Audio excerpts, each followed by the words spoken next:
Hola, ¿qué tal a todos los seguidores del diario El Noticiero? El día de hoy me encuentro con una destacada profesora e investigadora de la Universidad del Pacífico, la profesora Noelia Bernal Lobato, con quien vamos a tocar un tema muy interesante, sobre todo en estas últimas semanas, sobre la reforma de la AFP y todo. Y antes que nada, le doy la bienvenida, profesora. Bienvenida al diario El Noticiero. Muchas gracias, Eric. Gracias por la oportunidad. No, agradecido a usted por este tiempo que nos ha dispuesto desde Luxemburgo en estos momentos que se encuentra. Y bueno, para ya empezar a desarrollar el tema de esta reforma, las aprobaciones que ha habido en el Congreso, la presidenta Dina Boluarte anunció públicamente su apoyo el fin de semana pasado al octavo retiro, marcando así un giro inesperado, quizá inicial, en la posición del Ejecutivo y el MEF, sobre todo, que el ministro había declarado su contraria al octavo retiro. ¿Qué mensaje envía esta decisión desde el plano político y económico? A ver, Eric, mira, en primer lugar, este tipo de mensajes son contradictorios, ¿no? Porque la ley ha sido aprobada el año pasado, en septiembre, por la misma presidenta, ¿no? Y su ministro de Economía de entonces. Y el reglamento que salió hace unos días, lo único que hacía era operativizar lo que esa ley decía. Esa ley fue aprobada tanto por el Congreso como por el Poder Ejecutivo.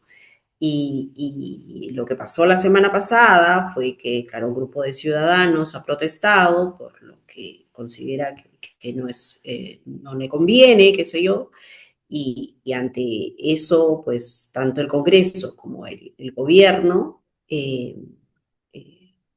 hacen los cambios, se contradicen con sus propias acciones del año pasado, ¿no? Y eso lo que te genera es mucha inestabilidad política y mucha incertidumbre para el sistema, ¿no?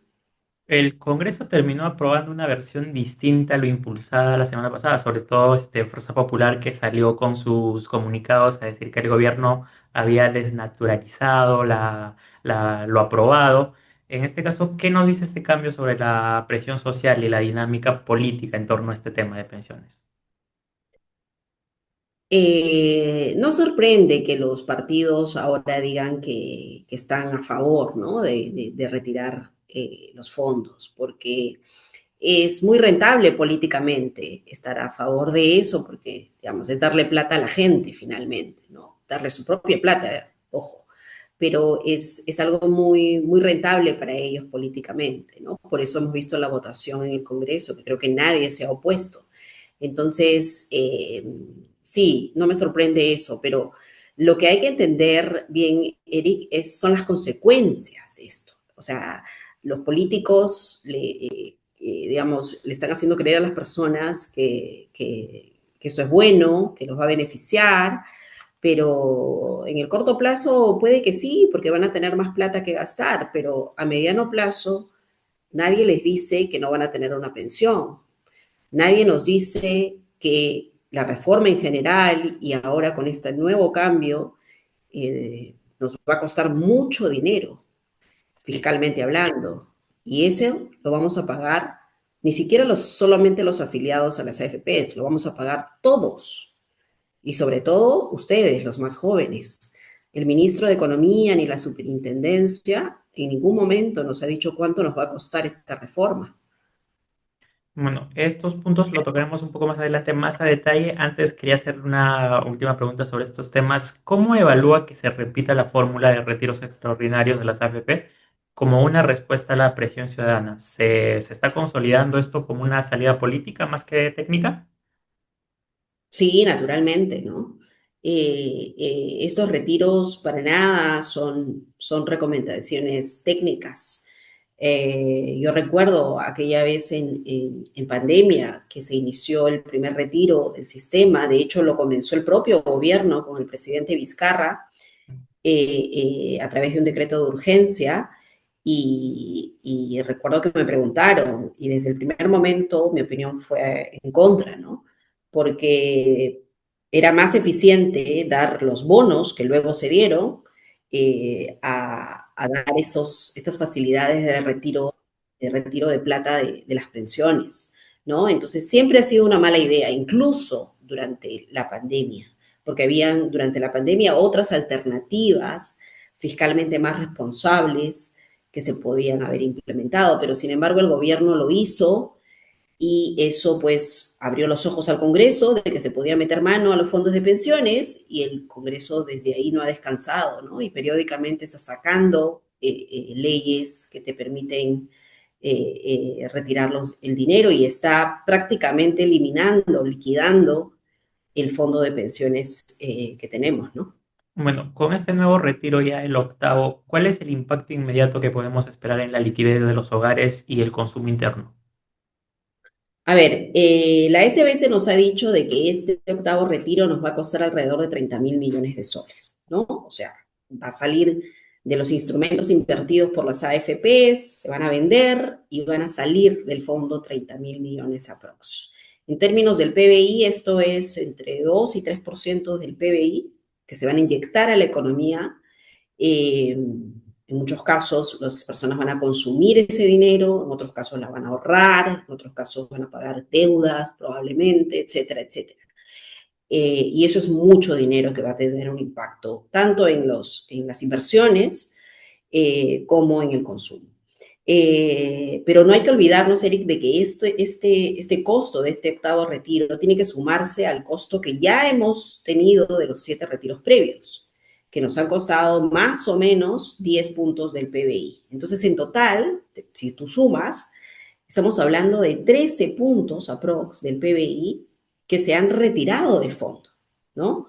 El fondo valía como 30 puntos del PBI o algo menos, y ahora prácticamente está a la mitad, menos de la mitad, ¿no? Entonces, eso es, por eso yo digo que estamos liquidando, estamos eliminando un fondo de pensiones que hemos construido en los últimos 30, 40 años. Entonces, eso es lamentable, ¿no? Y claro, uno puede decir, sí, esto va a beneficiar a la gente en el corto plazo, es su plata, ¿no? Después va a recuperar, después va a aportar. Es muy difícil recuperar la magnitud del fondo que estamos perdiendo, ¿no? Es muy difícil. O sea, la consecuencia a largo plazo, ni siquiera tan a largo, mediano plazo nada más, que esto va a tener, es que el sistema ya no va a otorgar pensiones. Porque recordemos que la misma SBS nos ha dicho que 6 millones de sus afiliados, de los 10 millones que tiene cero en su cuenta o tiene a lo mucho 5.000 soles. Entonces, la gran mayoría de afiliados ya retiró su plata o tiene apenas 5.000 soles. Con lo cual, nos quedan 2 millones que solamente se van a poder, tienen la opción de utilizar este nuevo retiro, ¿no? Entonces, prácticamente la gran mayoría, el 80% de las personas en el sistema privado de pensiones no va a recibir una pensión. Ya tiene cero en su cuenta y ahora va a retirar lo poquito que tiene. Entonces, cuando tenga los 65 años, ¿qué pensión va a tener? Nadie nos dice cómo se van a mantener esas personas, ¿no? Una Entonces, de las dudas o por ahí las cosas que hacían un poco de quisquilleo en la gente era que, por ejemplo, la semana pasada en una de las entrevistas el gerente de Prima FP decía que en promedio sería unos 600 a 700 soles la pensión de jubilados. Pero muchas personas decían que 600 o 700 en unos años con la inflación no iban a valer mucho o iba a ser un poco de dinero. En este caso, ¿cuál sería la respuesta que daría usted ante este caso al mencionar que, por ejemplo, ya no habría una pensión de acá a los 65 años cuando una persona se pueda jubilar? no, a ver, si uno hace una proyección en su computadora y simulando personas hipotéticas, digamos, uno puede obtener pensiones de 1.000, 2.000 soles, ¿no? Que es lo que de verdad en los noventas, cuando implementamos el sistema privado de pensiones, se hacía. ¿Ah?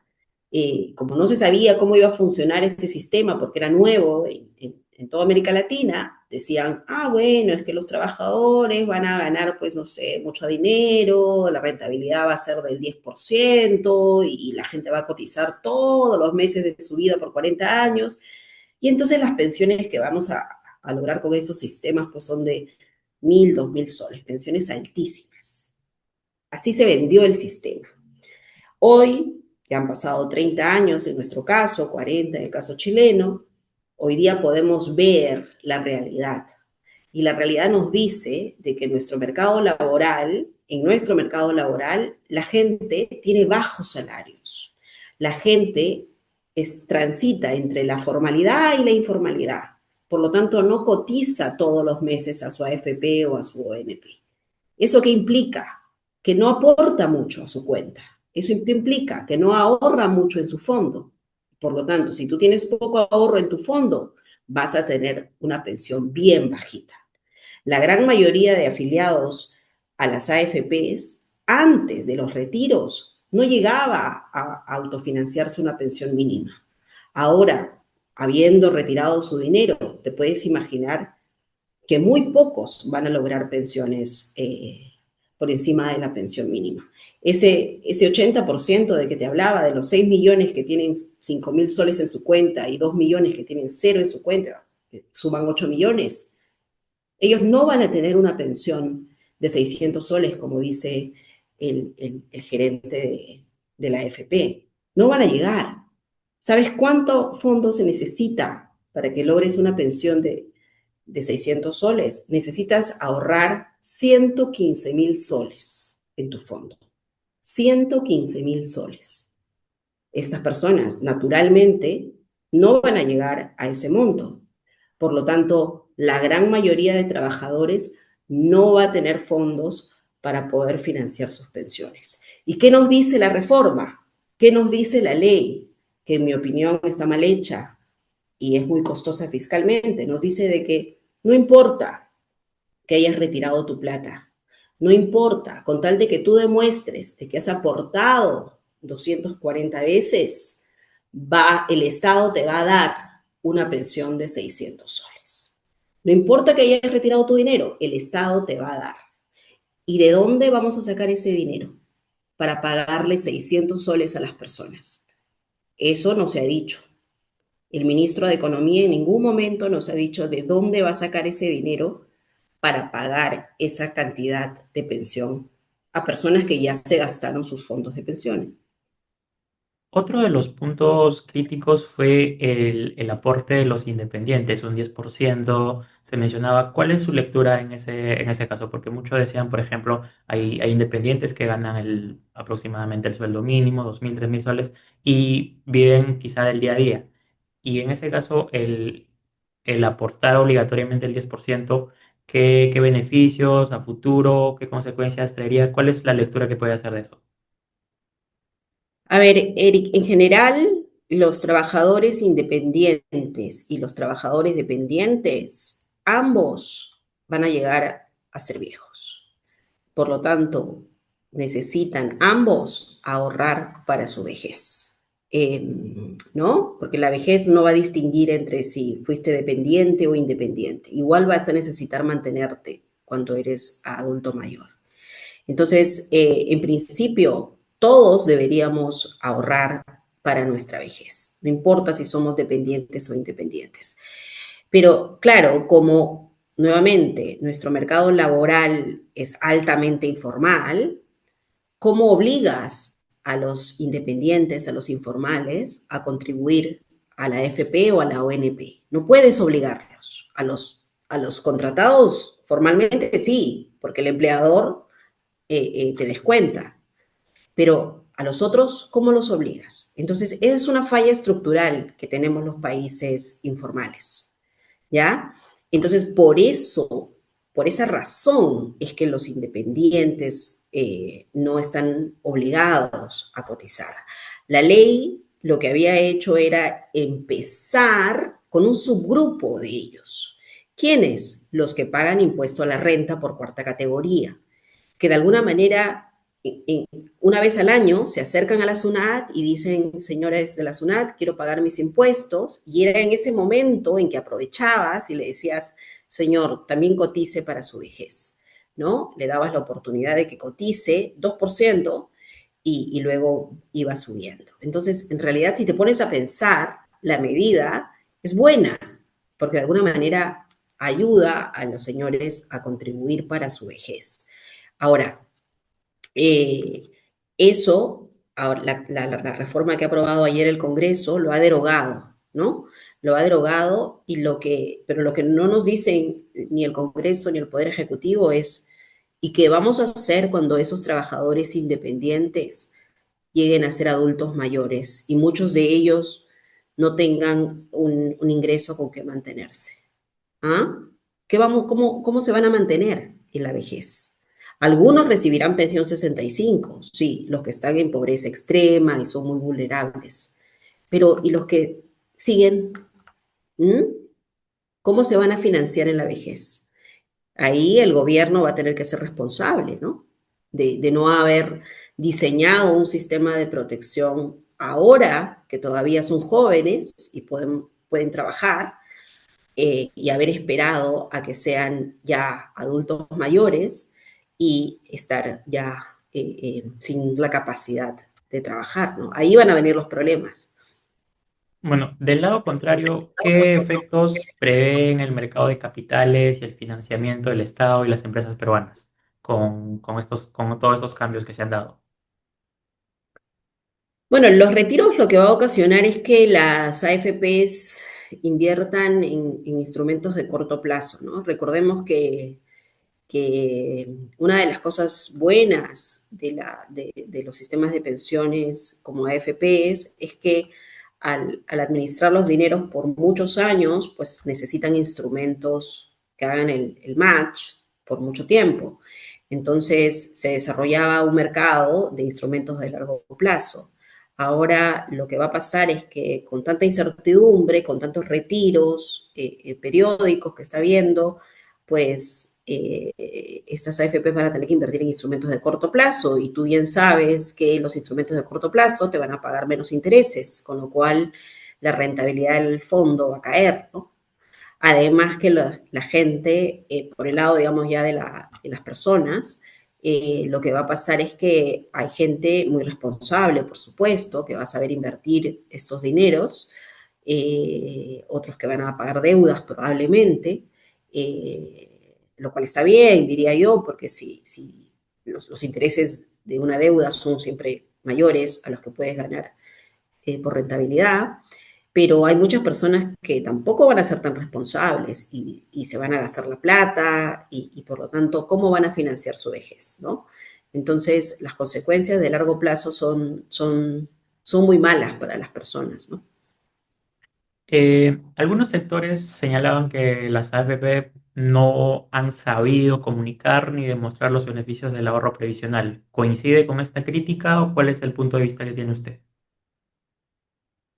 Sí, sí, naturalmente, ¿no? Las AFPs tienen cierta responsabilidad, ¿no? Siempre digamos, han manejado este sistema de pensiones, eh, asumiendo que su clientela está cautiva, ¿no? Por default le llegan los clientes con este ahorro obligatorio que tenemos. Nunca se ha observado a las AFPs buscando nuevos clientes por el lado de los independientes, de los informales, por ejemplo, ¿no? Entonces, esta desprotección de la que yo te hablaba de parte de la política pública, de que no tenemos un sistema de protección social diseñado para los informales, para los independientes, también está acompañado por una desidia por parte de la industria sobre esta población, ¿no? No veíamos, no hemos visto campañas activas ofreciendo productos o diseñando productos para los independientes, para los informales, ¿no?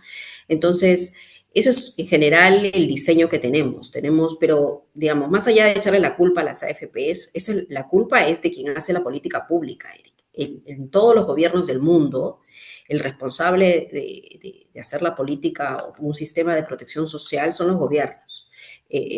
¿No? Entonces, Chile hace poco ha hecho reforma y ha venido haciéndolas en los últimos 20, 30 años.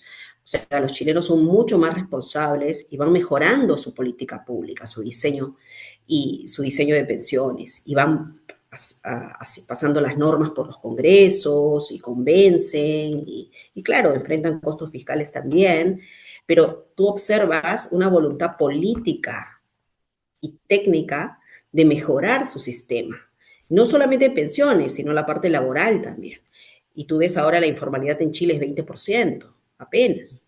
En cambio, en Perú tú no observas eso. No hay ni voluntad política, ni voluntad técnica para hacer los cambios laborales que se necesitan, reformas en el mercado laboral y reformas para mejorar, reformar verdaderamente tu sistema de pensiones, ¿no? No como la reforma que acabamos de ver el año pasado y menos esta aprobación, Siempre, este siempre cambio se habla inicial. de una reforma integral de pensiones, ¿no? Que frecuentemente los políticos lo mencionan. Pero ¿qué tanto se debilita esta agenda cada vez que se aprueba un retiro extraordinario?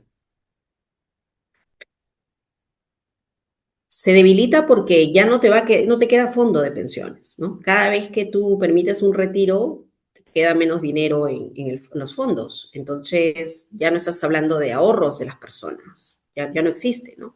Estamos haciendo de a pocos lo que en la crisis económica de los 80 hizo con el Fondo Nacional de Pensiones, ¿no? Licuó el fondo. ¿Y qué pasó en los 90? Recuerda que quizás tú eras muy jovencito, pero lo que pasó fue que literalmente el fondo del IPS no tenía plata para pagar su planilla de pensiones, o sea, no tenía plata para pagarle a sus jubilados. Entonces, esa era la crisis del momento. Y en esa crisis económica de no tener plata para pagarle las pensiones al mes siguiente a la gente, es cuando se crea esta solución, mal llamada solución, que es sistema privado de pensiones, creyendo ingenuamente de que nunca más ibas a repetir esos errores. Y sin embargo, lo que hemos visto en los últimos años es que otra vez estamos liquidando ese fondo de pensiones, ¿no? Y entonces, quien no aprende de sus errores está condenado a repetirlos, ¿no? Bueno, más allá de las AFPs y toda esta coyuntura, ¿qué impacto puede tener esta medida sobre el Sistema Nacional de Pensiones y sobre la sostenibilidad fiscal del Estado en el largo plazo? Eh, Felizmente, hasta ahora no hemos visto muchas iniciativas del Congreso, eh, digamos, tratando de hacer que se devuelvan los aportes de la ONP o afectando el poco fondo de pensiones que existe en el FCR, digamos, en la ONP. Felizmente, digo felizmente porque solamente se han ido por el lado de las AFPs, ¿no? Y, y eso, como te decía, continuando con la idea anterior, es porque se ha hecho mal una política en la que la AFP es la cara al ciudadano. Y entonces, cuando van mal las cosas, es fácil de golpear, digamos, a las AFPs, ¿no? Entonces, eh, y eso está mal, diseñar así tu sistema de pensiones, porque tú como Estado, tú no puedes delegar tu responsabilidad de protección social a tus ciudadanos a una empresa privada, ¿no? Porque la empresa privada, su objetivo no es protección social, su objetivo es, yo genero las máximas ganancias para mis accionistas, eso es lo natural. Y entonces es el Estado el que comete el error en no hacerse cargo de su responsabilidad de dar protección social, ¿no? Si tú ves en todos los países del mundo, es el Estado el que da la protección social. Con esto no quiero decir que el Estado deba regalar plata a todo el mundo ni regalar pensiones exorbitantes. Cada Estado tiene que dar un sistema de protección que puede ser sostenible financieramente, ¿no? En el tiempo, porque no hay peor sistema que el que no se sostiene. Entonces, los costos fiscales de esta reforma, nuevamente, nadie nos lo dijo, ni el Ejecutivo presentó el costo total cuando propuso su reforma, ni el Congreso nos ha presentado cuánto cuesta la reforma que aprobó. Y ahora, con esta aprobación de los retiros, los costos van a ser aún mayores. Nosotros en la Universidad del Pacífico estamos sacando un documento que se llama Agenda 2026, que se presenta, por cierto, la siguiente semana, donde hemos hecho un esfuerzo por estimar los costos de esta reforma y nos salen gastos altísimos, Eric. Solamente para darte una cifra, En el año 2075, los gastos por pensiones que vamos a tener por esta ley de reforma van a ser de 15.000 millones de soles que se deben en el sistema privado de pensiones. 15.000 millones de soles que el Estado tiene que darle anualmente al sistema privado de pensiones para que pueda pagar estas pensiones mínimas y proporcionales. Estos 15.000 se suman a los otros 15.000 aprox que va a pagar a la ONP, que va a seguir viva, digamos, en esos años. Entonces estamos hablando de cerca de 30.000 millones de soles, o para ser exacta, 25.000, casi 26.000 millones de soles, que vamos a tener que pagar como Estado, solo por pensiones. Entonces te preguntarás, ¿con qué ingresos vamos a pagar? Ahí el responsable o los responsables de decirnos a la ciudadanía cómo vamos a enfrentar estos gastos, porque para aprobar la ley tienes que saber bien cuánto te va a costar, ¿no? Eh, es el consejero económico, que es el ministro de Economía, y la superintendencia de banca y seguros, porque es un beneficio que se le está dando a sus afiliados. Entonces, eh, es importante que nos digan a la ciudadanía cómo vamos a pagar estos grandes gastos por pensiones. Nadie nos ha dicho, por eso me refería al comienzo de que esta es una reforma muy costosa fiscalmente. Esos gastos, uno puede decir, o me puedes decir, pero profesora, está bien gastarlos en pensiones, son pobres, digamos, las personas, o son adultos mayores, está bien. Sí, en principio yo no me pondría si es que tuviéramos infinitos recursos, pero somos un país de ingresos relativamente bajos. Y Claro. estos afiliados son afiliados que tienen ingresos relativamente buenos, los de las AFPs. Tenemos otra población, poblaciones más vulnerables, como los niños, los adultos mayores en pobreza, el área rural. Tenemos escasez de recursos en inversión educativa, en seguridad ciudadana. Entonces, estamos destinando un montón de recursos a pensiones de un grupo de trabajadores afiliados a las AFPs, cuando esos dineros podrían utilizarse en otras alternativas más socialmente más rentables, ¿no? Bueno, para ir concluyendo, ¿qué camino debería priorizar el país después de todo lo que hemos vivido en las últimas semanas? ¿Cuál sería el camino que debe seguir? Para mí el camino hacia una reforma responsable fiscalmente de pensiones es derogar esta ley, eh, la del año pasado, la 32123, derogar también estos retiros, que yo sé que no es nada popular, y de hecho empezar a fortalecer Pensión 65 como nuestro gran pilar del sistema de pensiones. Pensión 65 ha demostrado que es un sistema que alivia la preocupación de muchos adultos mayores, que tiene efectos en su salud, en su nutrición. Son pensiones bajitas, ¿ah? De 125, ahora creo que le han subido a 150 soles, que se otorga a una población que sí es vulnerable, que son los adultos mayores. Eh, y que si tú proyectas ahí los costos fiscales, no te va a crecer demasiado como los costos de esta reforma, por ejemplo. Entonces, yo me pregunto por qué los que hicieron esta reforma no se enfocaron más bien en pensión 65, que es que te cuesta menos fiscalmente hablando y te beneficia a tantos adultos mayores que hoy necesitan de la protección social. Entonces, para mí, el primer pilar tendría que ir por ahí, por pensión 65.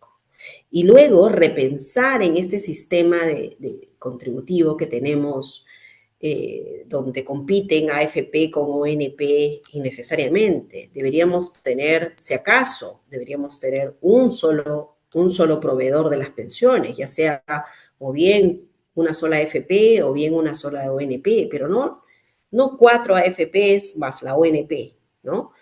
Es muy ineficiente, muy costoso administrativamente hablando tener 5 proveedores de pensiones para la cuarta parte de tu mercado laboral, ¿no?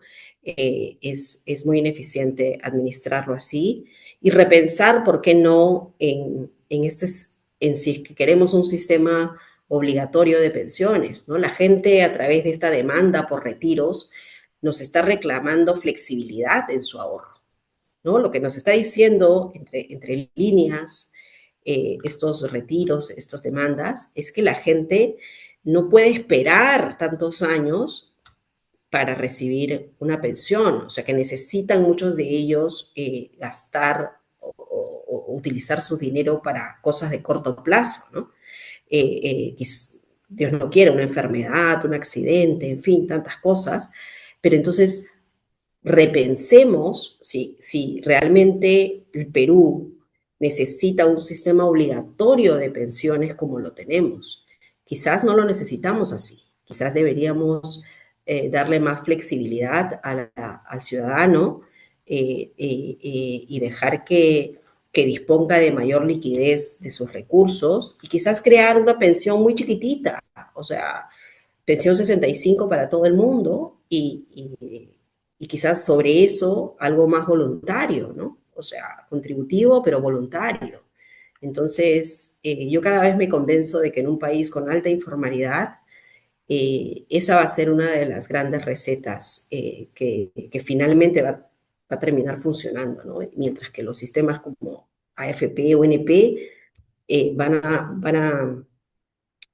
a terminar muriéndose solos porque la informalidad, fíjate, los últimos 50 años no ha cambiado y no observo reformas que estén liderando el Poder Ejecutivo para cambiar esa situación de informalidad, ¿no? Entonces, la única solución que veo yo a mediano o largo plazo es un sistema así, ¿no? Perfecto, muchísimas gracias, profesora, por su tiempo que nos ha dispuesto desde Luxemburgo con las 7 horas de diferencia que hay. Gracias, Erika, a ti por la oportunidad. Igualmente, bueno, con nosotros estuvo Noelia Bernal Lobato, profesora e investigadora de la Universidad del Pacífico, hablándonos sobre este tema tan controversial en estas últimas semanas de las reformas y lo del octavo retiro de la AFP. Con nosotros será hasta una próxima oportunidad. Muchas gracias.